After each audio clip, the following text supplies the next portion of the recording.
बहुत समय पहले की बात है। किसी गांव में एक धोबी रहता था। उसके पास एक गधा था जिसका नाम मोती था। क्योंकि धोबी स्वभाव से बहुत कंजूस था, इसलिए वह अपने गधे को जानबूझकर चारा पानी नहीं देता था और उसे चरने के लिए बाहर भेज दिया करता था। इस कारण गधा बहुत कमजोर हो गया था। जब एक दिन धोबी ने उसे घास चरने के लिए छोड़ा तो वह चरते चरते कहीं दूर जंगल में निकल गया। जंगल में उसकी मुलाकात एक गीदड़ से हुई। गीदड़ ने पूछा, गधे भाई, तुम इतने कमजोर क्यों हो? तो गधे ने जवाब दिया, मुझसे दिन भर काम करवाया जाता है और कुछ खाने भी नहीं दिया जाता। यही वजह है कि मुझे इधर उधर भटककर अपना पेट भरना पड़ता है। इस कारण मैं बहुत कमजोर हो गया हूँ। गधे की यह बात सुनकर गीदड़ ने कहा, मैं तुम्हें एक उपाय बताता हूँ जिससे तुम बहुत ही स्वस्थ और शक्तिशाली हो जाओगे। गीदड़ कहता है, यहाँ पास में ही बहुत बड़ा बाग है। उस बाग में हरी भरी सब्जियाँ और फल लगे हैं। मैंने उस बाग में जाने का एक खुफिया रास्ता बनाया है, जिससे मैं रोज रात को जाकर बाग में हरी भरी सब्जियाँ और फल खाता हूँ। यही वजह है कि मैं एकदम तंदुरुस्त हूँ। गीदड़ की बात सुनते ही गधा उसके साथ हो लेता है। फिर गीदड़ और गधा दोनों साथ में मिलकर बाग की ओर चल देते हैं। बाग में पहुंचकर गधे की आंखें चमक उठती हैं।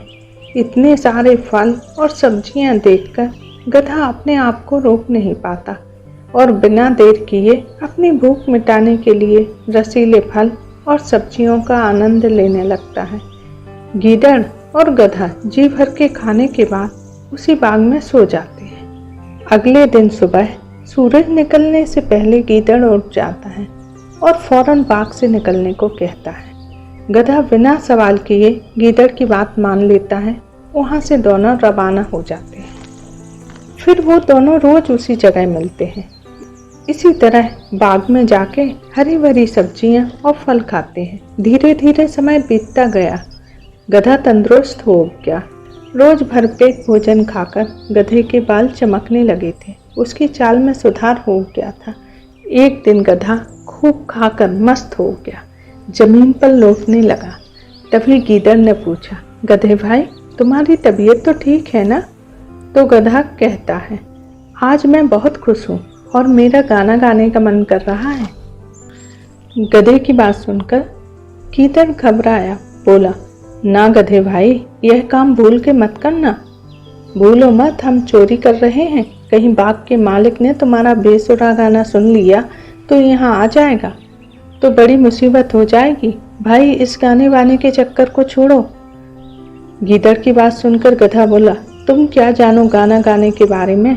हम गधे तो खानदानी गायक हैं। हमारा ढैचू राग तो लोग बड़े शौक से सुनते हैं। आज मेरा गाना गाने का बहुत मन है, इसलिए मैं गाऊंगा। गीदड़ समझ जाता है कि गधे को गाने से रोक पाना बहुत मुश्किल है। गीदड़ को अपनी गलती का आभास हो जाता है। गीदड़ बोला, गधे भाई, तुम सही कह रहे हो। गाने वाने के बारे में हम क्या जाने। अब तुम बता रहे हो तो मुमकिन है कि तुम्हारी सुरीली आवाज़ सुनकर बाग का मालिक फूल की माला लेकर तुम्हें पहनाने जरूर आएगा। गीदड़ की बात सुनकर गधा खुशी से गदगद हो जाता है। कहता है, ठीक है, फिर मैं अपना गाना शुरू करता हूँ। तभी गीदड़ कहता है, मैं तुम्हें फूल माला पहना सकूं, इसलिए तुम अपना गाना मेरे जाने के 15 मिनट बाद शुरू करना। इससे मैं तुम्हारा गाना खत्म होने के पहले यहाँ वापस आ जाऊं। गीदड़ की यह बात सुनकर गधा और भी ज्यादा फूला नहीं समाता है और कहता है, जाओ भाई गीदड़, मेरे सम्मान के लिए फूल माला लेकर आओ। मैं तुम्हारे जाने के 15 मिनट बाद ही गाना शुरू करूँगा। गधे के इतने कहते ही गीदड़ वहाँ से 9-2-11 हो जाता है। गीदड़ के जाने के बाद गधा अपना गाना शुरू करता है। गधे की आवाज़ सुनते ही बाग का मालिक लाठी लेकर वहाँ पहुँच जाता है। वहाँ गधे को देखकर बाग का मालिक कहता है, अब समझ में आया कि तू ही है जो मेरे बाग को रोज चर के चला जाता है। आज मैं तुझे नहीं छोड़ूंगा। इतना कहते ही बाग मालिक लाठी से गधे की खूब जमकर पिटाई करता है। बाग मालिक की पिटाई से गधा अधमरा हो जाता है और बेहोश होकर जमीन पर गिर जाता है। अगर कोई हमारी भलाई के लिए कुछ बात समझाता है तो उसे मान लेना चाहिए। कभी कभी हालात ऐसे हो जाते हैं कि हम दूसरों की बात ना मानने से हम बड़ी मुसीबत में पड़ सकते हैं।